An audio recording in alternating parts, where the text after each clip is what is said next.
Bonjour, c'est Steve, j'espère que vous allez bien. Alors actuellement je suis toujours dans le nord Pas-de-Calais et je suis non pas au jardin de la Citadelle, mais je suis pas loin de la Scarpe et là il y a des petits étangs, donc c'est très sympa là le matin, une petite balade matinale comme ça au frais, ça fait du bien.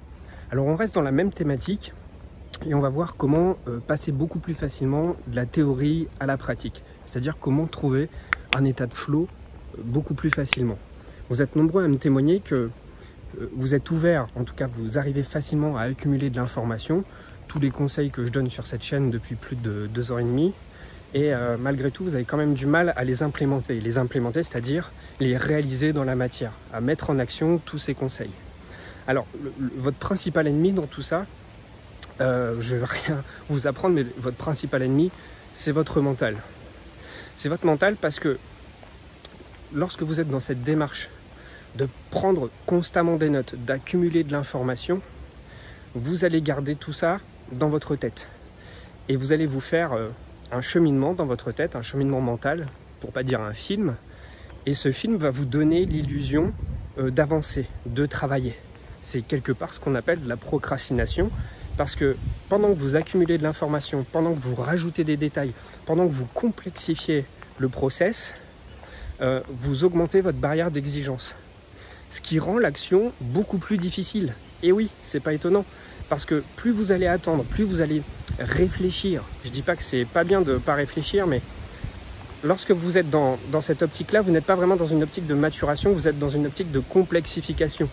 Vous voulez rajouter encore plus de détails pour que ce soit vraiment parfait. Le but, il est bon derrière, c'est que vous voulez réussir, vous voulez faire les choses bien, mais à force de trop bien faire, eh bien, vous augmentez la barrière d'exigence en fait. Et ça devient de plus en plus difficile de passer à l'action. Donc mon conseil dans tout ça, alors je vais voir s'il n'y a pas trop de monde par là, ça devrait être bon, ou par là, voilà, c'est mieux par là. Mon conseil dans tout ça, c'est simplement de choisir maximum par jour 2 à 3 actions principales.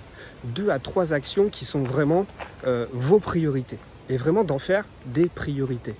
De sorte, vous n'allez pas avoir l'esprit vraiment complètement envahi par une tonne d'obligations lorsque ça va être juste sélectionné de cette manière. Je vous dis ça parce que là, ça fait à peu près une trentaine de jours où j'ai un emploi du temps extrêmement chargé. Ça a beau être l'été, ça a beau être les vacances, voilà, pour moi ça ne l'est pas du tout.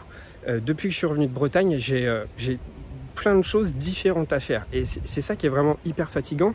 C'est pas tant l'intensité des choses, c'est le fait de passer d'une nature de tâche à une autre nature de tâche.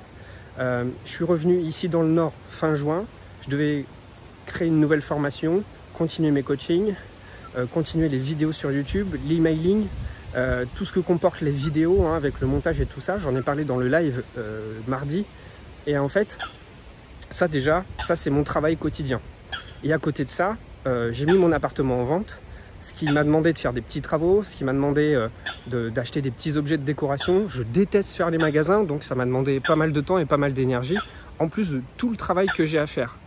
Et bah voilà, la charge émotionnelle, elle est très forte aussi lorsqu'on se sépare d'un bien qu'on aime bien. Alors tout ça, évidemment, ça m'a crevé, vous le voyez peut-être, hein, depuis quelques semaines en vidéo, là, c'est un petit peu difficile, mais bon, je reste hyper motivé parce que j'adore ce que je fais, ça c'est le point positif. Mais ce qui me permet de tenir le coup surtout et d'avancer, c'est de choisir tous les jours juste 2 ou 3 tâches principales. Par exemple, le matin, moi, ma priorité, c'est de créer ma vidéo pour le lendemain. Comme ça, c'est fait, comme ça, c'est préparé. Et comme ça, je sais que le reste de l'après-midi, je peux orienter mon attention sur d'autres choses. Si, au début de la journée, mes intentions ne sont pas claires, mes priorités ne sont pas claires, je vais faire tout à la fois et au bout du compte, je ne vais pas vraiment réaliser quelque chose jusqu'au bout. D'accord?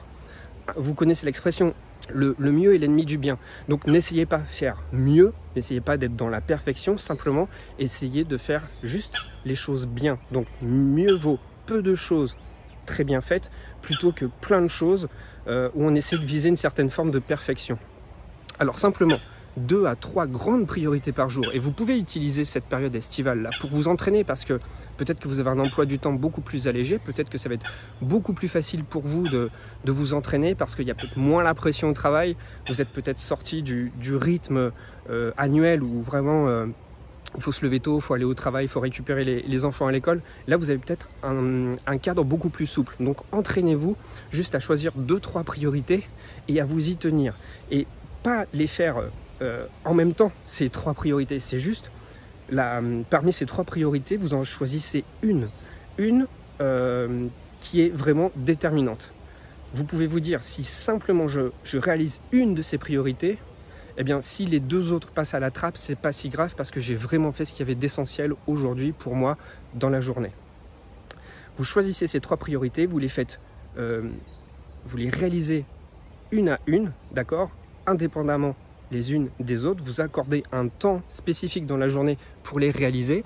À vous de voir dans la journée quel est le moment propice pour réaliser ce type d'activité, ce type d'objectif en tout cas. Chaque objectif représente une nature de travail. Ça va solliciter une partie de votre cerveau qui va réclamer une énergie singulière pour tel type de tâche. Il y a des tâches répétitives, il y a des tâches créatives, il y a des tâches, on est beaucoup plus dans l'effectuation, dans la production de travail sans trop réfléchir. C'est plutôt les tâches mécaniques, comme par exemple faire le ménage. On n'a pas besoin de se torturer l'esprit, mais il faut le faire, d'accord? Donc, commencez toujours vos priorités par la plus coûteuse en énergie. C'est mieux de commencer comme ça le matin, parce que c'est le matin où votre cerveau est le plus frais. C'est là où vous avez rempli vos jauges de concentration, d'attention. Après les repas, en général, en début de journée, c'est beaucoup plus compliqué. On a le coup de barre et on a beaucoup moins de motivation. Donc vous allez voir, ça va énormément jouer sur votre motivation. Déjà, le fait de minimiser le nombre de priorités par jour, parce que lorsque vous arrivez à réaliser un objectif, il y a un sentiment d'accomplissement. On est fier de soi et on a envie de continuer, de rester sur une bonne lancée. Donc, commencez par ce qui est peut-être le plus coûteux en énergie, ou vous pouvez aussi commencer par ce qui vous fait envie. Ce qui vous fait envie. Et ça, c'est ce qui est présent dans la formation. Il y a un copain qui m'appelle.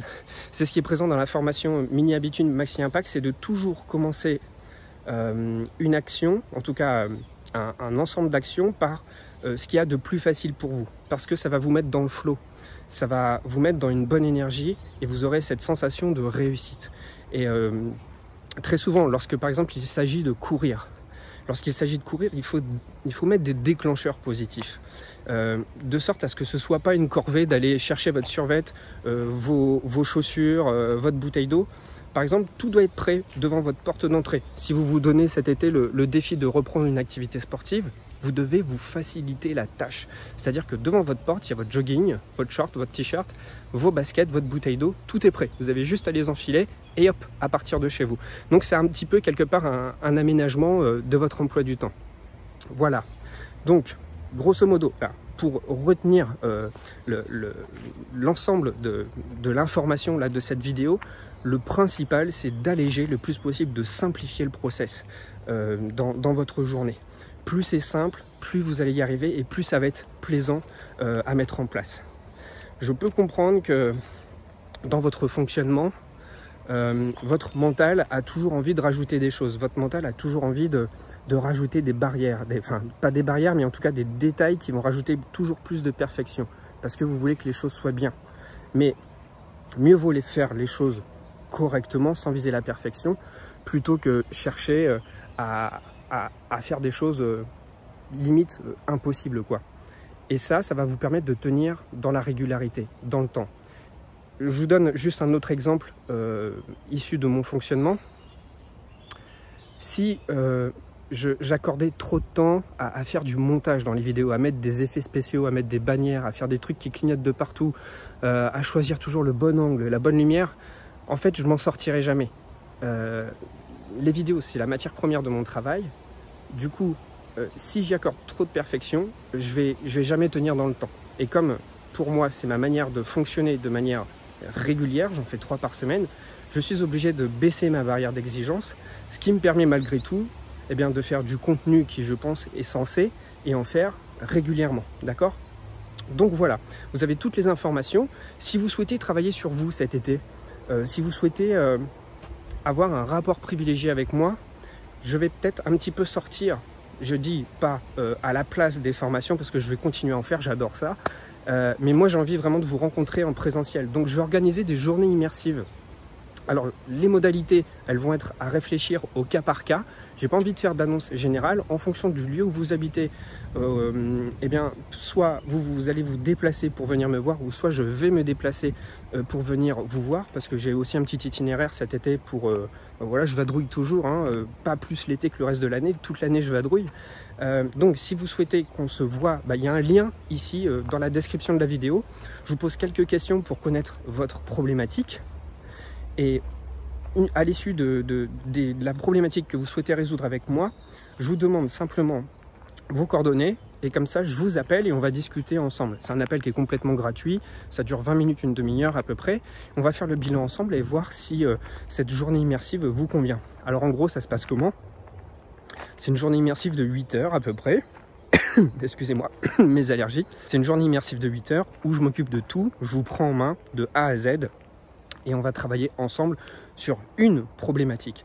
Je dis bien une seule problématique principale dans votre vie. Mais ça, on va débriefer tout ça au téléphone. Si vous souhaitez qu'on se voit, voilà, on peut passer une journée ensemble en individuel et je m'occupe de vous. Voilà, alors toutes les infos sont dans le lien de la description. Moi, je vous remercie beaucoup d'avoir regardé cette vidéo. Et je vous dis à très vite. N'hésitez pas à interagir avec moi dans les commentaires. Prenez bien soin de vous et surtout, allégez votre emploi du temps. C'est le principal.